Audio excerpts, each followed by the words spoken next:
At 1:15 in the afternoon on August 1, 1943, a B-24 Liberator named Old Kickapoo came across the Astra Romana refinery near Ploesti, Romania, with gasoline streaming from its left wing. Second Lieutenant Lloyd Hughes, age 22, from Texas, could see grain fields below him where he might force land. He did not turn. His bomber dropped through smoke at roughly 30 feet, engines hammering so low that the refinery fire was level with the cockpit. In less than 1 minute, the mission would become a photograph nobody could explain away. The target was not a bridge, a troop column, or a ship. It was the petroleum system that Allied intelligence believed supplied as much as 1/3 of Germany's liquid fuel requirement. Ploesti sat 35 miles north of Bucharest, surrounded by 9 major refineries, German flak batteries, Romanian guns, barrage balloons, smoke generators, and fighter fields. 3 mysteries carry this raid. Why did the lead formation turn toward the wrong city? Why did burning aircraft keep flying into the target? And why did the enemy recover so quickly after such a costly strike? Watch the railway tracks at Targovist. Watch Lieutenant Colonel Addison Baker's B-24, Hell's Wench, when it separates from the main formation. Watch Colonel John R. Kane, known as Killer Kane, when he arrives late and finds his assigned refinery already burning. The plan was called Operation Tidal Wave, but the name hid its real gamble: 178 heavy bombers, no fighter escort, radio silence, and a low-level route from Benghazi, Libya, into a defended industrial city. By nightfall, 5 airmen would be Medal of Honor recipients, and 3 would be dead. The story began 7 months earlier, in January 1943, at the Casablanca Conference in Morocco, where Allied leaders agreed that German oil had to become a priority target. General Henry H. Arnold, commanding the U.S. Army Air Forces, gave the Ploesti problem to Colonel Jacob E. Smart of his advisory council. Smart was 33, a West Point graduate, and a staff officer with an appetite for unconventional work. The normal American doctrine called for high-altitude daylight precision bombing. Smart proposed the opposite: 5 B-24 groups coming in low, together, before radar and flak could fully wake up. Ploesti mattered because Romania was not a minor supplier. The refineries around the city processed about 90% of Romanian oil production, and Allied estimates later put the annual output of the 9 tidal wave targets at roughly 8,595,000 tons. Marshal Ion Antonescu's regime had joined the Axis in November 1940 and fed Hitler's armies while Romanian troops fought in Ukraine, Crimea, and at Stalingrad. What the American planners did not know was that every ton of gasoline around Ploesti was protected by a defense commander who had been waiting for them. Ploesti had already been touched once. On June 12, 1942, 12 B-24s based in Egypt bombed the Romanian oil fields in the first U.S. Army Air Force's heavy bomber strike against Europe. The mission came from the Halverson Project, known as Halpro, and its damage was small. Its lesson was not. The city could be reached from the Middle East, but distance scattered aircraft and turned fuel planning into a weapon against the attackers. In 1943, Smart tried to solve the same problem with mass, low altitude, and surprise. He kept the distance. He increased the stakes. Colonel Alfred Jerstad, the Luftwaffe officer responsible for the Ploesti defense area, had not built a normal flak belt. He had turned the city into a trap. Heavy 88mm guns covered the approaches. Light cannon and machine guns ringed the refinery roofs. Smoke generators could hide real targets. Barrage balloons raised steel cables into the low-level air lanes. German, Romanian, and Bulgarian fighters waited at nearby fields. If Smart's aircraft arrived as one compact wave, surprise might still matter. If they arrived in fragments, the trap would have time to reset. The commander chosen to run the operation was Brigadier General Uzal Ent, born in Northumberland County, Pennsylvania, in 1900, a career airman who had served as a pursuit pilot before heavy bombers became the Army's industrial weapon. Ent would command from North Africa, but the strike itself depended on 5 bomb group commanders. Keith K. Compton led the 376th Bomb Group. Addison Baker led the 93rd, John Kane led the 98th, Leon W. Johnson led the 44th, Jack Wood led the 389th. One wrong turn by one of them could break the entire geometry. The crews were not abstract numbers on a planning board. Ben Kuroki, a Japanese-American gunner from Nebraska, was flying his 24th mission, long before he would become famous for 58 combat missions in 2 theaters. Mac Fitzgerald, a top turret gunner, would remember seeing smoke close enough to erase the aircraft beside him. Lloyd Hughes had married Hazel Dean Ewing on November 8, 1942, 2 days before receiving his pilot's wings. Addison Baker, age 36, had no children. His family in Ohio would not know where his body was for nearly 80 years. By July 1943, the 44th, 93rd, and 389th Bombardment Groups had left England and joined the 98th and 376th around Benghazi, Libya. The borrowed 8th Air Force crews trained under 9th Air Force direction on desert ranges meant to imitate Ploesti's low approaches. A B-24D carried 10 men, 10.50 caliber machine guns, and up to 8,000 pounds of bombs, but at low altitude it handled like a loaded freight elevator. The pilots practiced below 500 feet until sand scratched the plexiglass. The fatal flaw was not training. It was navigation. Smart's route required precision over a huge distance. From Benghazi the bombers would fly northeast over the Mediterranean, pass near Corfu, cross the Pindus Mountains, enter Romania, and descend toward Ploesti from the east. The full round trip was about 2,400 miles and could take roughly 18 hours for the crews at the edges of the operation. Radio silence was mandatory. If the formation split in clouds, the leaders could not simply call each other back into order. What the map showed as one clean arrow would become 5 separate decisions in bad air. The identification point was crucial. Near Targovist, the crews were supposed to recognize their final turn by railway lines and terrain features, then swing south toward the correct approach. In briefing rooms, the mark looked obvious. In a vibrating cockpit after hours over water and mountains, with haze, cloud shadows, and fuel calculations tightening, it was less obvious. Compton's 376th and Baker's 93rd were the leading elements. Kane, Johnson, and Wood followed behind. The whole plan assumed that the first 2 groups would open the correct door. Instead, they reached the wrong hinge. The target plan divided the refinery complex into separate assignments, because one huge black cloud could hide an entire objective from the next group. The 93rd and 376th would strike first around Ploesti. Kane's 98th and Johnson's 44th would follow into targets that might already be burning. Wood's 389th had a separate refinery at Campina, northwest of the city. The crews memorized silhouettes of towers, cracking plants, tank farms, and rail spurs. But at 200 to 800 feet, with smoke rising and flak bursting, a refinery did not look like a briefing photograph. It looked like machinery on fire. Addison Baker had already lived a long aviation life by Army Air Force's standards.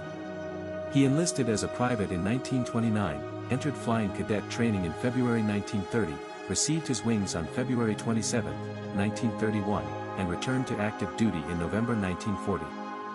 By May 1943 he commanded the 93rd Heavy Bombardment Group. John L. Jerstad, from Racine, Wisconsin, had technically completed more than his required missions, but volunteered to fly as Baker's co-pilot and lead pilot. 2 men who did not have to be there would soon be the first to see the mistake. Colonel John R. Kane carried another kind of reputation. Born in McGregor, Texas, he had played sports at Baylor before the war and survived a 1927 bus train collision that killed 10 members of the Baylor basketball party. In North Africa his 98th Bomb Group called itself the Pyramiders, and his nickname, Killer Kane, stuck hard enough to survive every official report. Leon Johnson, commanding the 44th Bomb Group, had been born in Columbia, Missouri, in 1904 and entered service from Kansas. Both men were scheduled to arrive after the first wave, when supplies would already be spent. Lloyd Hughes was different from the colonels. He was a second lieutenant from Alexandria, Louisiana, raised in Texas, a former petroleum engineering student at what became Texas A&M University. He worked in an oil field before enlisting as an aviation cadet in January 1942. His B-24, Old Kickapoo, belonged to the 564th Bombardment Squadron, 389th Bombardment Group. Hughes would fly near the tail of the mission, meaning that by the time he reached the refinery complex, every gun around Ploesti would know the height, speed, and direction of the American bombers. The men trained for a mission that violated their own service's assumptions. Heavy bombers were supposed to defend themselves in massed boxes at altitude, where Norden bomb sights, formation fire, and oxygen masks defined the war. Tidal wave removed altitude. It put four-engine aircraft into the zone of light flak, towers, chimneys, balloon cables, roof-mounted guns, and delayed action explosions from the preceding aircraft's own bombs. Crews added armor where they could. On the lead B-24, enlisted airmen such as Angelo Espesi, Leo Picard, Leonard Pate, and Charles Robbins put body armor on before boarding. Nobody called it enough. The planners expected low altitude to by surprise, but surprise had already begun to leak. German intelligence knew Allied heavy bombers had gathered in North Africa. The Ploesti defenses had been drilled for low-level approaches. Smoke crews had assignments. Flak positions had range cards. Fighter fields had alert procedures. The raid was still possible, because industrial targets cannot hide and B-24s had the range to reach them. But the margin was thin. A few minutes early, a few minutes late, one cloud bank over mountains, or one railway line misread near Targovist could turn the whole city into a furnace. The final briefings in Libya treated the mission like a mechanical sequence because it had to be won. Aircraft would take off by group, form over the desert, cross water, climb over mountains, descend, turn at the identification point, and run through assigned refinery lanes without radio chatter. Crews were warned about balloon cables, smokestacks, and delayed action bombs. They were also told that low altitude could keep them below the most effective radar warning. That promise depended on surprise lasting until the first bombs fell. In reality, surprise would be measured in minutes, not in miles. Before dawn on August 1, 1943, crews moved across Libyan airfields around Benghazi in desert darkness. Engines coughed, caught, and settled into the heavy metallic rhythm of Pratt & Whitney radials. Bombs were loaded. Fuel tanks were full. The force counted 178 B-24 Liberators and 1,726 men. Each aircraft held 10 men close enough to smell sweat, hydraulic fluid, canvas, and gun oil. A man could write his wife's name on a scrap of paper and still have no place to put it. The first takeoffs began a day that would not end at sunset. The route out of North Africa was long enough to punish small errors before combat began. Over the Mediterranean, clouds broke the formation into two major parts. Radio silence, meant to protect surprise, prevented the leaders from rebuilding the original mass. The first element, under Compton, contained the 376th and Baker's 93rd. The second, under Kane, contained the 98th, the 44th, and the 389th. A clean synchronized strike was already gone before the bombers reached Romania. What remained was a loose procession of aircraft trying to remember a plan that depended on exact timing. Crossing the Pindus Mountains added another strain. Heavy bombers built for high-altitude range had to manage air currents, cloud, and fuel consumption before descending toward the Romanian plain. The crews had already flown for hours without fighter escort. Gunners scanned sky and water until their eyes hurt. Navigators checked headings in elapsed time, but they could not ask the aircraft ahead to confirm the route. Somewhere past the mountains, Ploesti stopped being an industrial symbol and became a city at the end of a stopwatch. The next visible landmark would decide whether the plan still existed. The landmark failed them. Compton's leading formation reached Romania ahead of Kane and made its plan turn south at Targovist, but it was miles short of the correct identification point. Instead of pointing directly toward Ploesti's assigned approach, the 376th began moving toward Bucharest. Baker and Jerstad, following in the 93rd, saw something that did not match the briefing. Ploesti lay off to the left, smoke and industry where the target should be. They tried to warn the lead element. Records indicate Compton did not respond in time. Baker broke away, taking his group toward the real target. Baker's decision put the 93rd Bomb Group into Ploesti first, but it also destroyed the last illusion of order. Hell's Wench, his lead B-24, was hit by a large-caliber anti-aircraft shell as it approached the target. The aircraft caught fire. Baker was flying over ground where he might have tried to land, but a forced landing by the lead aircraft would scatter the group behind him. His Medal of Honor citation later used the phrase, "continued unswervingly." In the cockpit, it meant staying low while flame entered the slipstream and the target filled the windshield. Major John Jerstad sat in that same doomed aircraft. His citation recorded that the B-24 was 3 miles from the target when it was hit, badly damaged, and set on fire. It also recorded a simpler fact: he kept on the course. The words are small because official language is built to be cold. The act was not cold. A burning B-24 carrying bombs at low altitude gives a pilot almost no time, no height, and no clean exit. Baker and Jerstad dropped on the target, then tried to climb for the crew. Hellswench crashed in flames. Compton's 376th, meanwhile, realized it was heading toward Bucharest and turned back almost on a reverse course within 1 hour of the target. That meant the first two groups did not strike as a single knife. They struck as confused blades from different directions. German and Romanian defenders now had warning, smoke, burning tanks, and aircraft noise to track. The low-level advantage became a low-level penalty. Gunners did not need sophisticated radar to fire at bombers crossing rooftops, chimneys, and rail yards. Surprise lasted just long enough to show the defenders exactly where to aim next. Jersenberg's crews used the refinery itself as part of the defense. Smoke pots thickened the air over real installations, while 88mm guns covered the lanes. Fires from the first bombs became decoys and hazards at the same time. Barrage balloons forced pilots to choose between cables above and guns below. Some B-24s crossed targets already covered by delayed explosions from the aircraft ahead of them.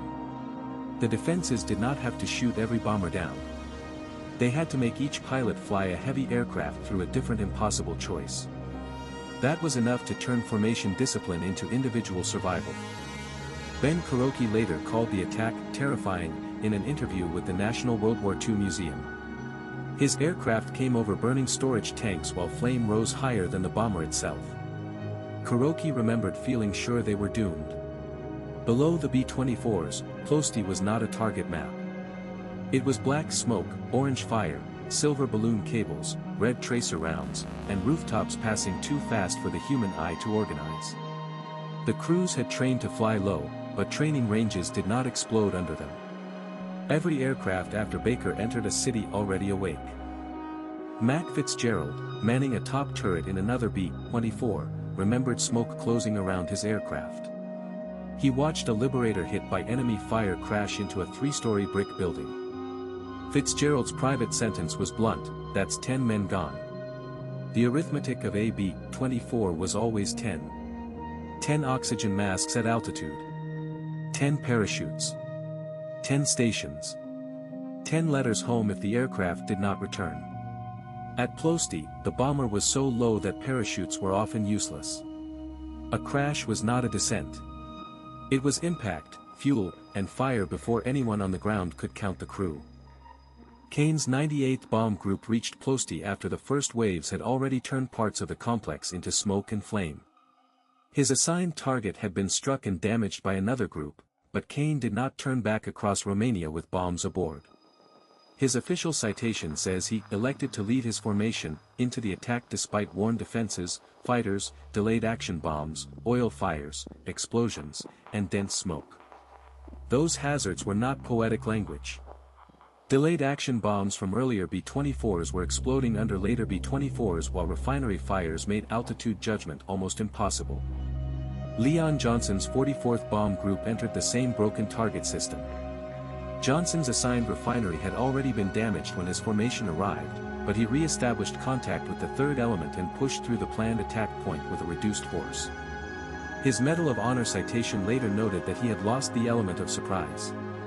That mattered because tidal wave safety had rested on surprise as much as armor, guns, or pilot skill. Johnson now had to fly a heavy bomber group through the exact danger Smart had hoped to avoid, a defended target fully alerted. Farther north, Colonel Jack Wood's 389th Bomb Group was the least dislocated by the navigational disaster. Its target was the Stoa Romana refinery at Campina, about 8 miles northwest of Ploesti, and the group bombed it more nearly as planned. But Lloyd Hughes flew in that late arriving formation, and late arrival meant the defenders had already adjusted. Old Kickapoo was struck before reaching the target. Fuel streamed from the bomb bay and left wing. Hughes could see fields where landing was possible. The refinery ahead was already blazing. He kept the bomber on its run. The Hughes attack compressed the entire mortal problem of tidal wave into seconds. A leaking B-24 at low altitude over fire is not simply damaged, it is becoming a torch.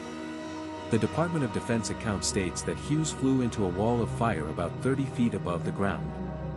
Old Kickapoo released its bombs and emerged with a wing burning. Only then did Hughes try to force land. The aircraft was too damaged. Hughes and 6 other crewmen died immediately. An 8th died 2 days later.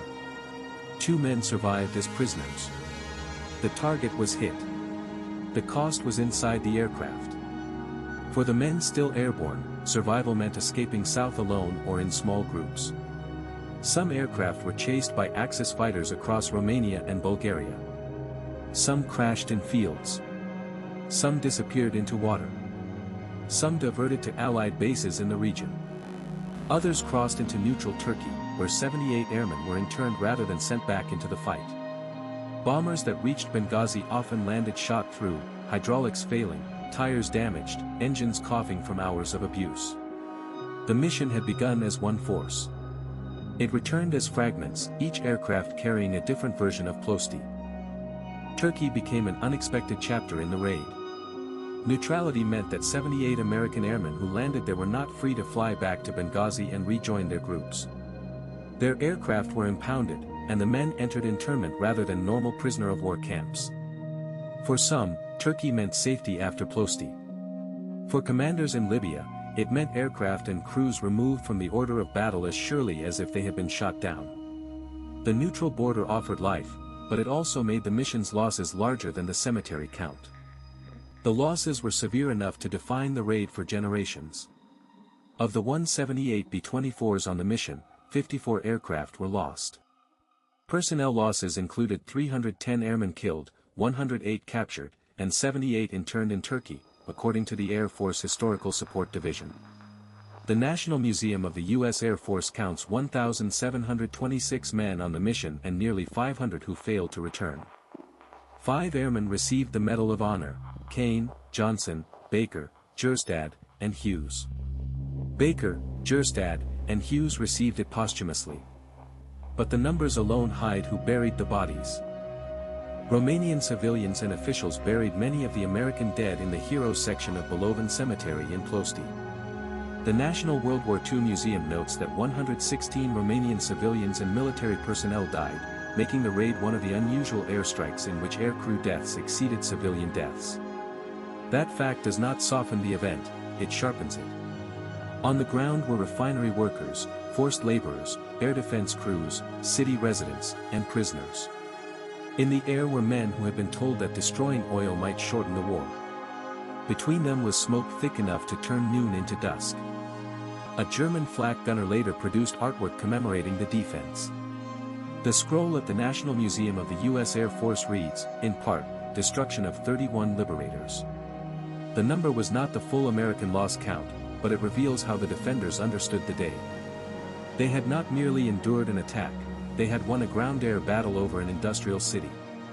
American crews who survived remembered the same fact from the other side. The target burned, but the defense did not collapse. Ploesti had taken the punch and kept firing. The decorations began almost immediately, and even they carried controversy.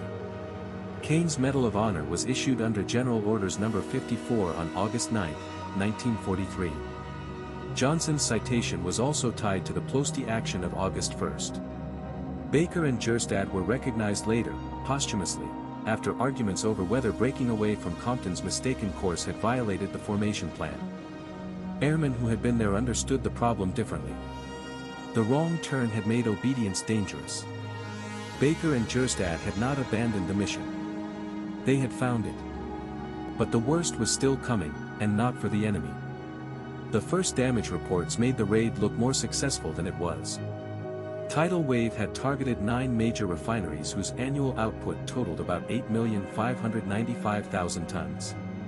The attack temporarily eliminated roughly 3,925,000 tons of capacity, about 46% of annual Ploesti production, and 3 refineries lost all production for a time. Those figures were real. So was the repair capacity waiting behind them. German engineers, Romanian workers, and forced labor crews began rebuilding almost as soon as the fires were controlled. The hidden wound in tidal wave was time. Allied planners needed a long disruption of fuel. They got a dramatic disruption that the enemy could partially absorb. The Germans had been running some facilities below maximum capacity, which meant repairs could restore apparent output faster than bomb damage arithmetic suggested. The largest and most important refinery, Astra Romana, returned to full production within a few months. Concordia Vega was operating at 100% by mid-September 1943. 6 weeks after the raid, part of the result had already slipped away. The Army Air Forces absorbed its own lesson. It never again attempted a low-level mission against German air defenses. That sentence, from the Air Force historical account, is one of the quietest verdicts on August 1, 1943. Tidal wave did not prove that low-level heavy bomber attacks were impossible. It proved they could work tactically and still be too expensive to repeat. The B-24 could reach Ploesti from North Africa. The crews could fly the route. The bombs could hit. The question was whether any commander could justify doing it again after counting the empty bunks. Ploesti was not attacked again until April 1944. By then the strategic map had changed. Allied airfields in southern Italy shortened the route, the 15th Air Force had been created, and P-51 Mustang fighters could escort heavy bombers toward Romania. The raids returned to high altitude, not treetop height. The defense remained dangerous. German commanders doubled anti-aircraft guns, added smoke generators, set decoy fires, and used more than 200 fighters to cover the oil region. The air war over Romania became a campaign, not a single spectacular gamble from Libya. The 1944 campaign exposed another layer beneath the refinery story. Romania's alliance with Nazi Germany had carried consequences far beyond oil. Antonescu's regime was responsible for the murder of between 280,000 and 380,000 Jews from Bessarabia, Bukovina, and Transnistria, the largest Holocaust toll by any Axis country other than Germany. Allied planners focused on fuel because fuel moved tanks and aircraft. But the same state that guarded Ploesti had also built a killing system in the east. Tidal wave struck industry. It did not touch the political machinery that made Romania valuable to Hitler. The wider turn came in August 1944, 1 year after tidal wave. The Soviet Jassy-Kishinev offensive began on August 20th with nearly 1 million men, more than 1,000 tanks, and about 1,800 aircraft. 3 days later, King Michael of Romania overthrew Antonescu and moved the country toward peace with the Soviet Union and war against Germany. Ploesti's oil spigot to the Third Reich was cut off not by one raid alone, but by cumulative bombing, battlefield collapse, and a political break in Bucharest. The refinery smoke of 1943 had been only the opening signal. That political break reached American prisoners in a direct way. On August 31, 1944, Romanian captors told Mac Fitzgerald and other flyers around Bucharest that they were free. Romanian ace Constantine Cantacuzino then flew Lieutenant Colonel James Gunn III, recently shot down near Ploesti, to Italy in a stolen Messerschmitt Bf-109. Gunn told the Americans about the prisoners. B-17 flying fortresses soon arrived to evacuate more than 1,100 American airmen to Italy. Freddy Orr escorted one group. Some of the Tuskegee airmen also helped guard the rescue flights. A failed raid had created survivors waiting for a second rescue. The rescue flights showed how much had changed since August 1943. The Americans who had once crossed Romania without escort now arrived with fighters, air superiority, Italian bases, and a Romanian government no longer fighting for Germany. Some liberated airmen had been shot down during tidal wave. Others had fallen in the 1944 raids that followed it. Their return to Italy did not redeem the earlier losses, but it connected them. Ploesti had first been a target, then a prison geography, then a corridor out. The same oil city marked 3 different phases of the air war. The personal reckonings arrived on slower schedules. Uzal Hughes received Lloyd Hughes's Medal of Honor at Kelly Field in San Antonio on April 19, 1944. His body was later brought back to the United States in 1950 and reinterred at Fort Sam Houston National Cemetery. Addison Baker's remains were not identified after the crash. Unknowns from Beloven Cemetery were eventually moved to American cemeteries in Belgium. In 2017, DPAA began exhuming remains believed connected to tidal wave. Baker was accounted for on April 8, 2022. The raid was still producing names 79 years later. Baker was buried at Arlington National Cemetery on September 12, 2022. The ceremony closed one loop but opened another. His Medal of Honor citation had been public since 1944. His aircraft name, Hell's Wench, had been known. His choice over Ploesti had been known. What had been missing was the physical certainty of a grave carrying the right body. For families of airmen lost in heavy bombers, paperwork was never the same as recovery. A 10-man crew could vanish into flame, soil, and post-war bureaucracy. DNA turned one unknown back into Addison Earl Baker. DPAA's identification work added a scientific appendix to a wartime story. Baker's case used anthropological analysis, circumstantial evidence, mitochondrial DNA, and Y-chromosome DNA analysis.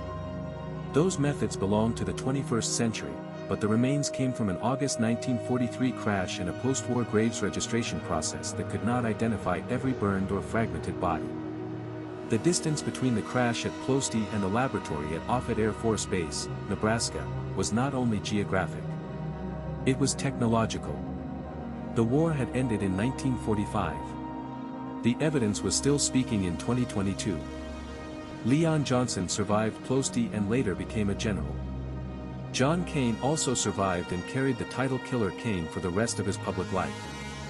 Ben Kuroki went on to fly in the Pacific and complete 58 combat missions, a number that made his career one of the most unusual in the Army Air Forces. These survivals matter because they resist a clean ending. Tidal Wave was not only a list of dead men. It was also a burden carried by men who returned, repeated the story, or refused parts of it, while others remained under white crosses or unknown markers. Operation Tidal Wave left 5 Medals of Honor and 56 Distinguished Service Crosses, but decorations can flatten a complicated event if they are treated as the whole meaning. The raid was technically remarkable, heavy bombers crossing 2,400 miles, descending into a defended refinery complex, and damaging critical fuel infrastructure. It was also strategically incomplete, production recovered faster than expected, and Ploesti had to be attacked repeatedly in 1944. Both statements are true. The men in the aircraft do not become less specific because the plan did not deliver everything promised. The photograph of a low B-24 over Ploesti endures because it shows what the plan cost in physical terms. No abstraction. A 4-engine bomber below chimney height. Smoke towering above it. Bomb doors open over a refinery already burning. Somewhere inside that kind of frame were men like Lloyd Hughes, John Jerstad, Addison Baker, Ben Kuroki, Mac Fitzgerald, and hundreds whose names never became shorthand. The image looks like victory for 1 second because the aircraft is still flying. The next second is the part history has to work harder to show. So here is the question Ploesti leaves us with.